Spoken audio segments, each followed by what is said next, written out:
Join Sid for this edition of It's Supernatural.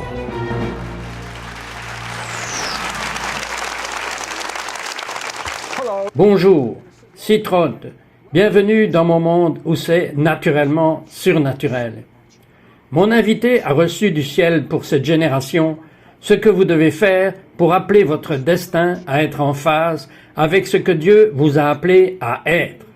À appeler votre famille à être en phase avec ce que Dieu a appelé votre future famille à être. À appeler votre nation pour être en phase avec ce que Dieu a appelé votre nation à être. Et il va partager les paroles du ciel qui vont faire de vous un changeur de monde. To be a world changer.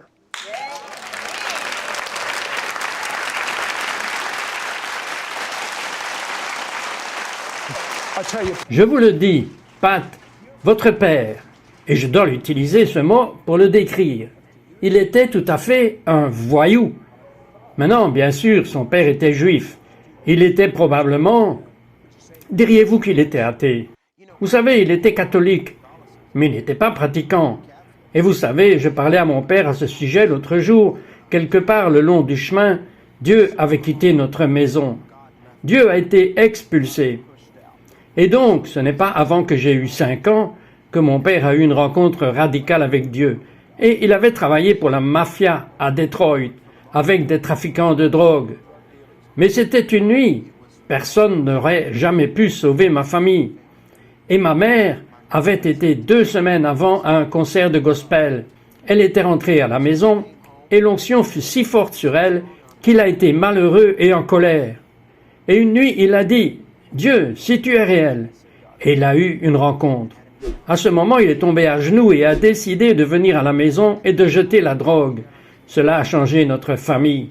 La lignée familiale a été modifiée à ce moment précis. Et depuis cet instant, hors de notre famille sont sortis 130 chrétiens. En moins de 3 mois, il s'est éloigné de la mafia et en moins de 5 mois, il était dans un collège biblique et il a été rempli de ces choses de l'esprit qui ont tout changé. Mais comme vous avez été élevé, vous avez vu des miracles, vous avez vu la provision angélique. Parlez-moi de 2 miracles, très vite. real quick. Mes parents étaient très pauvres. Nous avons déménagé en Alabama et il est devenu pasteur. Il a commencé à être pasteur dans ses églises, mais j'ai toujours été bon pour une chose, faire les ruptures d'un homme de Dieu. Tout le monde devait mettre sa dîme, mais nous étions très pauvres. Et nous étions assis à table, rien dans nos assiettes, rien à manger. Et il a commencé à prier. Il a dit, « Saint-Esprit, amène quelqu'un à la maison. » Mais une nuit, maman et papa étaient partis à une réunion quelque part. Nous vivions dans une ancienne église. Ma sœur et moi étions à la maison avec mon frère. Nous vivions sur l'autoroute. Vous ne pouviez voir nulle part pendant 1 mile, dans n'importe quelle direction. Un homme a frappé à la porte et il a dit « Est-ce que le maître est là, à la maison ?» Je pensais qu'il parlait de papa. Il a dit « Donnez-lui ceci. » Et nous avons fermé la porte. C'était une enveloppe ouverte. L'homme ressemblait à ce que je crois que Jésus ressemble. Et il y avait 7 billets de $100 à l'intérieur. J'ai ouvert la porte d'un coup et il était parti. Mes parents sont rentrés et ils étaient pasteurs de cette église. Nous vivions dans cette vieille église. Nous étions très pauvres. Ils avaient prié. « Dieu, nous avons besoin de $700. » Et nous les avons reçus pendant qu'ils étaient partis. Lorsque nous avons ouvert la porte, il avait disparu. Un ange du Seigneur était venu. C'était un ange. Encore et encore, nous avons eu ce genre d'expérience. Mais Pat, d'après mes notes, à l'âge de 16 ans, vous n'étiez pas rempli de foi. Exact. Vous avez rétrogradé. Vous buviez, vous étiez dans des démêlés avec la justice. Vous sortiez avec des copains qui ne faisaient rien de bon. Exact. Et que vous est-il arrivé? What happened to you? J'ai vu ce que beaucoup de gens ont vu. Et il y a des gens qui nous regardent en ce moment. Et vous avez besoin de comprendre. Le Saint-Esprit va envahir l'endroit où vous êtes assis. Vous allez sentir le souffle de Dieu sur votre visage alors que vous êtes assis là et vous allez sentir la gloire du Seigneur. Et je dois vous prévenir, si vous êtes coupé, vos cicatrices vont disparaître. Nous y reviendrons bientôt. Mais j'ai souvent eu des rencontres avec Dieu. Mais j'ai vu le contraire d'une rencontre plusieurs fois dans la religion, dans l'Église. et j'ai juste commencé à croire que ce n'était pas le cas. Nous roulions tard sur la route une nuit, mon ami et moi, et nous avions bu. Nous avions 16 ans. Et nous descendions la pente raide d'une colline. La voiture indiquait 85 miles à l'heure. Et dans ma stupeur, ivre, je voulais obtenir une contravention. J'ai commencé à pleurer. Je pouvais être dans un service et commencer simplement à pleurer devant Dieu. Quoi qu'il en soit, nous descendons la route. Et cite, une voiture est venue sur nous. Et mon ami était vraiment, vraiment ivre et n'était pas croyant. Et nous étions sur la mauvaise voie. Et j'ai commencé à crier « Reviens sur l'autre voie !» Et en ce moment, cette voiture est venue en face de nous. Et j'ai crié « Jésus !» Ma mère disait toujours des choses comme « Je prie le sang de Jésus sur vous ». Nous sortions de la maison avec frénésie. Mes amis disaient « Qu'est-ce qu'elle a dit ?» Je disais « Elle dit n'importe quoi, ne t'inquiète pas pour ça, mec. » Nous n'avions pas les moyens d'acheter de l'huile d'olive. Il y avait de l'huile d'olive sur ma voiture. Et ma mère, elle était venue la oindre. Et je disais, maman, qu'est-ce que tu as fait? Elle a dit, tu as gâché mon travail de peinture, mais tu es vivant, n'est-ce pas, mon garçon? Et je n'oublierai jamais, parce qu'elle nous soignait toujours. Je me réveillais avec l'onction d'huile. Mais je n'oublierai jamais que cette nuit-là, cette voiture, quand j'ai crié « Jésus », cette voiture nous a traversés. Et mon ami, attendez une seconde, vous buviez, alors peut-être que vous avez mal vu. Voici le truc, c'était si réel que ça nous a dégrisés tous les deux instantanément. J'ai pris la route 2 semaines plus tard, où j'ai entendu le Seigneur me chuchoter « Si tu ne me donnes pas ton cœur, si tu ne cries pas après moi, ton temps sera limité. » Et je le savais, parce que je savais qu'il m'appelait. Je le savais. Et j'ai eu des rencontres, et je savais même que j'étais appelé dans le ministère. Le meilleur pour savoir que vous êtes appelé au ministère est que lorsque vous vous réveillez, vous y pensez. Lorsque vous allez vous coucher, vous y pensez.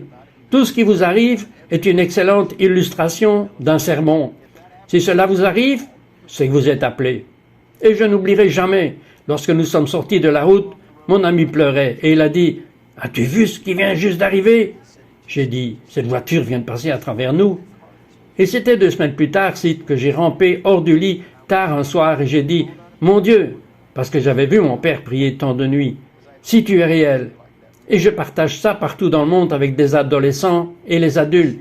« Si tu es réel, j'ai besoin que tu me le prouves. » Alors je me suis mis à terre, parce que c'est comme ça que j'avais vu mon père prier, et je ne sais pas si j'étais endormi ou si c'était une vision, mais il est entré dans ma chambre, et j'avais été tellement blessé par l'Église, j'avais vu tant de choses. Les gens, vous savez, les moutons mordent, et je n'oublierai jamais, parce que tout d'un coup, Jésus est entré dans ma chambre, et j'ai dit, si tu es réel, tu dois entrer, ou je ne vais jamais te servir. J'avais prévu d'aller dans l'Air Force Academy, et tous ces trucs de fous. Et le Seigneur est entré, il a dit, « Fils », la première chose qu'il m'a dite, il a dit, « Je veux que tu me suives. » Mais il a dit, « Je suis désolé, l'orgueil t'a blessé. » Et j'étais allongé sur le sol en pleurant, et je lui ai donné mon cœur. Et j'ai été instantanément rempli du Saint-Esprit, et j'ai immédiatement commencé à prier en langue. Et c'était une révolution radicale. À 17 ans, 1 an plus tard, j'étais pasteur de la jeunesse. Ok, maintenez cette pensée, parce qu'après avoir donné son cœur à Dieu, il a commencé à entendre des paroles, et une en particulier qui est beaucoup dans la Bible, le mot « le reste ». On en reparlera quand on reviendra. We'll talk about it when we come back. We'll be right back to It's Supernatural. Les rites et les formes ne doivent jamais, écoutez-moi bien, ne doivent jamais dépasser la raison pour laquelle ils ont été donnés. Si les rites et les formes dépassent en valeur, en puissance et en force la raison pour laquelle ils ont été donnés, nous tombons dans la religiosité. We now return to It's Supernatural.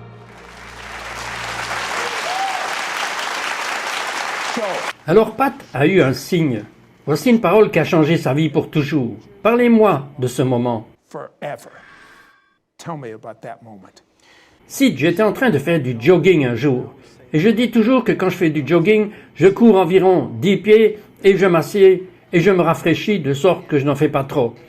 Et je sors adorer le Seigneur, et je suis fou quand je sors adorer. C'est juste que c'est arrivé ce jour-là. Dieu m'a donné une parole prophétique ce jour-là, et je sortais adorer le Seigneur. Et vous devez comprendre qu'au cours des 4 dernières années, j'avais eu une saison de transformation après avoir parcouru 2 millions de miles autour du monde. Parlant aux jeunes adultes, aux enfants, aux adultes, Dieu a commencé à faire une énorme transformation en moi prophétiquement.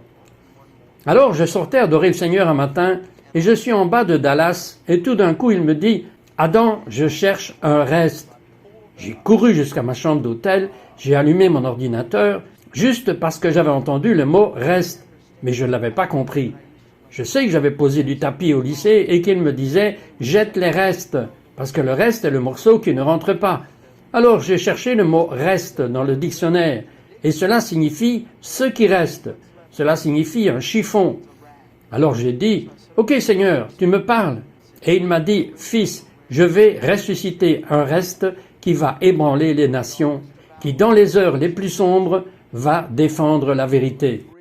Le mot en hébreu et en grec signifie littéralement que c'est ce qui reste après qu'un groupe a été détruit ou un groupe qui a suivi l'apostasie. Nous vivons à une époque où les gens suivent une fausse grâce. Les gens déforment la Bible parce qu'ils pensent que la culture peut changer la parole de Dieu. Mais le reste de ceux qui se lèveront, Romains 11, verset 5, j'ai commencé à étudier le verset. Romains 11, verset 5. De même aussi, dans le temps présent, il y a un reste selon l'élection de la grâce. Tout au long de la parole de Dieu, il parle du reste. D'un bout à l'autre, les restes sont ceux-là. Et le Seigneur m'a parlé. Il a dit, pendant des années, tu as dit à une génération comment ils sont, parce que j'ai brisé les malédictions. Et quand tu as commencé à parler à une génération, tu es le reste, c'est toi. Tu n'es pas un oups, tu n'es pas un accident. Tu es un chiffon dans les mains de Dieu pour les masses. C'est toi qui te lèveras et mèneras la révolution. Et puis, juste après que Dieu n'ait parlé de cela, il m'a donné un rêve la nuit. J'étais allongé dans mon lit. J'avais un trouble du sommeil appelé révélation. Voudriez-vous prier pour que je reçoive cela? J'ai des rêves fous de Dieu, mais j'étais allongé dans mon lit. La chose suivante que je sais, c'est que j'ai été transporté, et je crois que vous étiez là. J'étais dans un vieux restaurant. Il y a des dirigeants clés d'Amérique, et il y a une vieille radio devant moi, et je dors profondément. Et dans le rêve, je tourne le canal sur cette vieille radio qui était allumée, et chaque fois que je trouvais une émission, il disait « Explosion de Dieu à New York, le reste crie ». Je tournais plus loin, et je me souviens parce que Reinhard Bonnke, qui est un père dans ma vie, était là dans le rêve. Et je change de canal, et nous sommes tous en train de rire et de pleurer. Explosion de Dieu à Nashville, explosion de Dieu à Charlotte, le reste se lève. Explosion de Dieu à Seattle, explosion de Dieu à Miami, explosion de Dieu à Birmingham. Je me suis réveillé et j'étais assis dans le lit et j'ai regardé l'horloge, il était juste minuit. Je n'avais dormi que 30 minutes. Ma belle femme, Karen, m'a regardé et elle a dit « Dieu est dans notre chambre, que se passe-t-il » Je l'ai regardé, j'ai dit « Dieu n'en a pas fini avec l'Amérique. Il va y avoir un réveil, ça arrive. » Vous savez, plusieurs fois la nuit, pour m'aider à me calmer, pour aller dormir, je vais écouter les nouvelles. Mais vous savez, les nouvelles sont tellement horribles de nos jours. Je ne veux même plus les regarder. Ce que vous décrivez est un type de nouvelles, et celles-là, je veux en entendre parler. Je veux les voir. Et le Seigneur m'a parlé. J'ai sauté, j'ai couru à l'étage vers mon bureau et j'ai envoyé un email à Reinhard Bonnke tard dans la nuit. Et il a répondu par email. Il répondait toujours par email. Je sais, merci. Je veux dire, il a dit, Pat, Dieu me l'a montré aussi. Mais la raison pour laquelle je dis cela, c'est parce que nous vivons dans les moments les plus sombres. Nous vivons à une époque où la vérité est dans le discours de haine. Nous vivons à une époque pour ceux qui veulent la rencontre avec l'Esprit Saint. Dieu est là. Je les appelle les habitants des cavernes. Dieu appelle les habitants des grottes, ceux qui ont été assis en attendant les rencontres. Et le Seigneur s'est mis à me parler. Le reste est pour ceux qui auront une rencontre secrète, ceux qui veulent se démêler de tous les déchets, ceux qui comprennent qu'il prophétise sur eux, et il chante sur eux. Et le reste est ceux et je l'ai vu dans les services, c'est fou. Je vais partager cela à 3 ou 4 000, ou 3 ou 400, ou 3 ou 4, cela n'a pas d'importance. À peu près à mi-chemin du message, des milliers accourent à l'autel. Et l'autel est une plateforme en bois, en pierre ou en acier, que certains pensaient mourir dessus. Et la seule raison pour laquelle les églises n'ont plus d'appel à l'autel, c'est parce que quelque part, au long de la ligne, ils pensent que Jésus est venu avec une plume, pas une épée. Mais il a dit, je vais séparer les moutons des chèvres.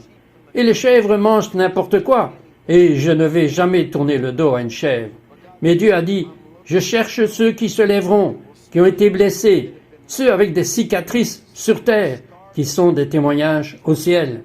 En fait, les cicatrices sont la preuve que vous avez réussi. Les cicatrices sont la preuve que vous avez commencé à guérir. Et Dieu va ressusciter ceux qui, tout d'un coup, lorsque le monde regarde, nous allons voir des personnes de 11, 12 et 90 ans prêchant sur des plateformes. Ok, j'aimerais que vous me dépeigniez une image des 2 prochaines années de ce que ces restes vont faire dans les 2 prochaines années. Peignez-moi une image. Paint me a picture. Je crois en 3 choses. Il va y avoir une épidémie de Dieu. Et nous pensons toujours que c'est dans la grande église, la méga église. C'est pas vrai. Ce n'est pas un reste. Le reste est un petit groupe. Ce sont les églises de 30 ou 40 personnes qui savent crier et ont des visites angéliques. Il ne s'agit plus des méga églises. C'est ceux qui mâchent la parole. 3 choses vont arriver. Nous allons commencer à voir des mouvements de Dieu dans les villes qui éclatent. Là où sont les gens qui pleurent. Numéro 2, ça va être très dangereux.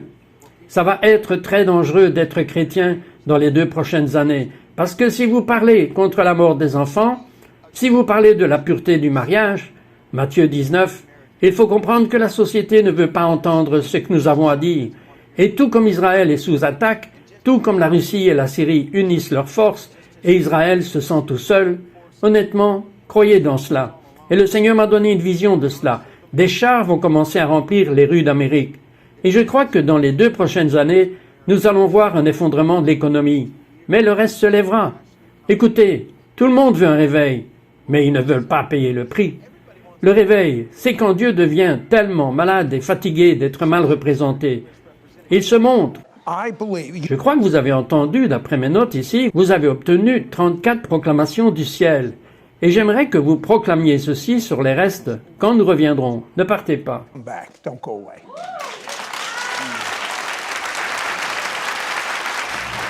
We'll be right back to It's Supernatural. Mais l'humanité ne connaît pas le chemin de la paix.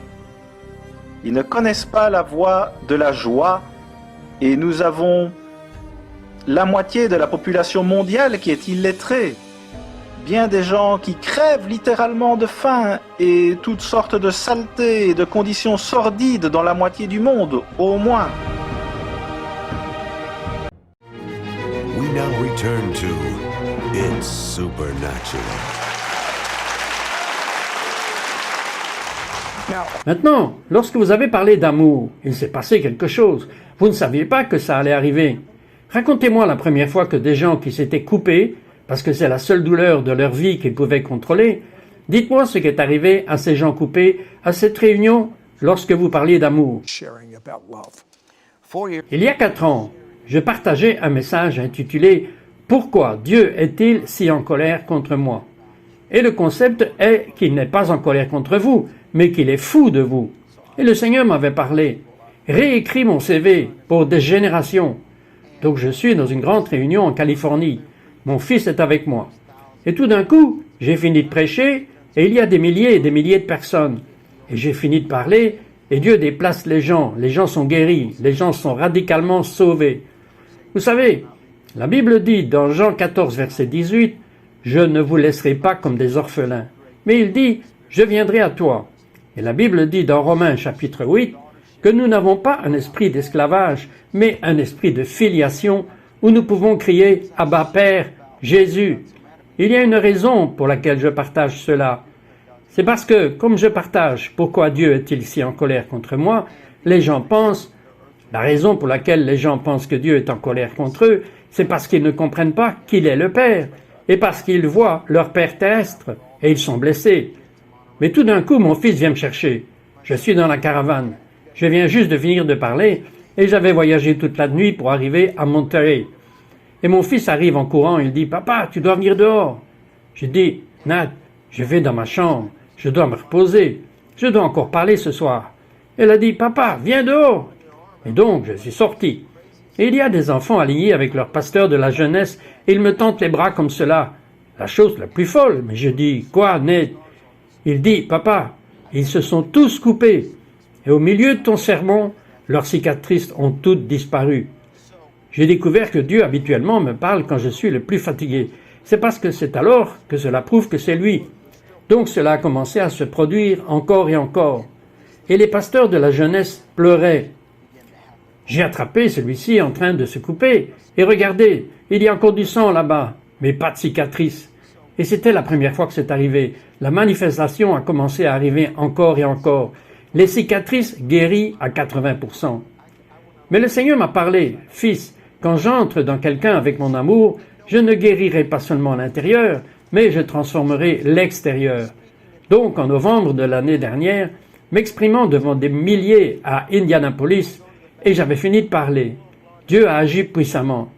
Je suis arrivé à l'arrière, et cette belle petite tête blonde, cette fille est venue en courant vers moi, et elle m'a dit « Puis-je vous parler ?» Elle avait 16 ans. J'ai dit « Bien sûr. » Elle a dit « Vous comprenez ?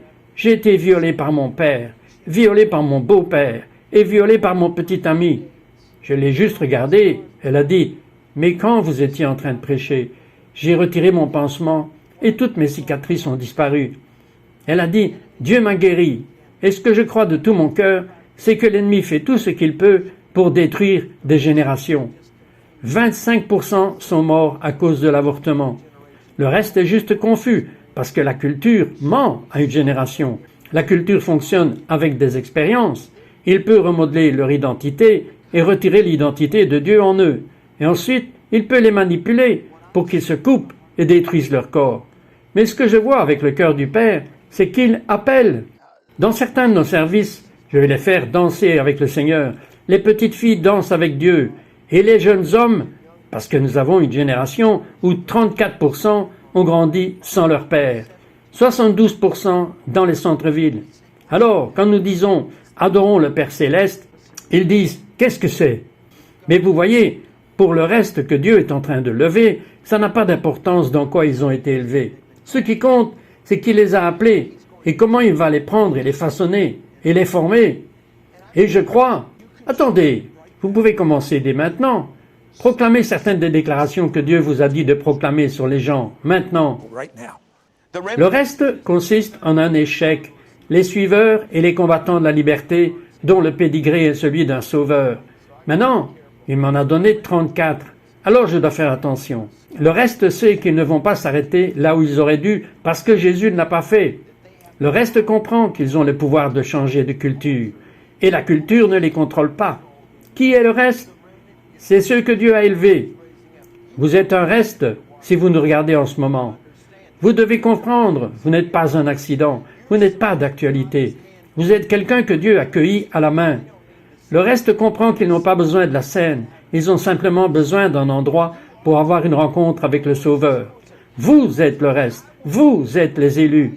Dieu dit, je te relèverai maintenant pendant que tu nous regardes. Je ressens sa gloire en ce moment parce que ses mains sont partout sur vous. Tout ce que vous avez traversé, l'ennemi a essayé de vous tuer avec. Mais Dieu dit, je vais le prendre de l'ennemi. Romains 8, verset 28. Je vais le travailler pour mon bien, dans un but. Le mot but signifie créer. Et Dieu veut que vous sachiez que tout ce qui a été conçu pour vous arrêter, il va en fait permettre que cela se produise, alors vous aurez un témoignage. Vous pourrez vous lever et dire, ennemi, tu ne m'as pas eu. Qui est le reste? Le reste sont ceux qui ne s'inclineront tout simplement pas. Le reste sont ceux qui se lèveront. Les 34 proclamations que Dieu m'a données, il a dit, tu leur dis que le reste sont ceux qui ont faim et soif de justice, parce qu'ils comprennent qu'ils seront remplis. C'est le reste. Alors j'ai une question pour vous. En ce moment, si vous voulez être un reste, numéro 1, vous devez croire que Jésus est mort pour vos péchés et proclamer de votre bouche qu'il est votre Seigneur. Numéro 2, vous devez demander. Tous ceux qui demandent recevront. Je veux que vous fassiez exactement ce que vous avez fait quand vous étiez jeune garçon. Vous allez pleurer à Dieu sur votre visage. Alors que nous terminons cette émission, cela ne va pas se terminer pour vous. Je veux que vous soyez sur votre visage et je veux que vous criez et disiez « Dieu, je veux que ma vie sorte. Dieu, je veux être un reste. Dieu, je veux te connaître. Dieu, je suis désespéré pour toi. Dieu, j'ai faim de toi. Dieu, j'ai besoin de toi. Dieu, tu es le seul qui compte. Dieu, je ne suis pas perdu. Dieu, j'ai de la valeur. Dieu, maintenant, maintenant, maintenant.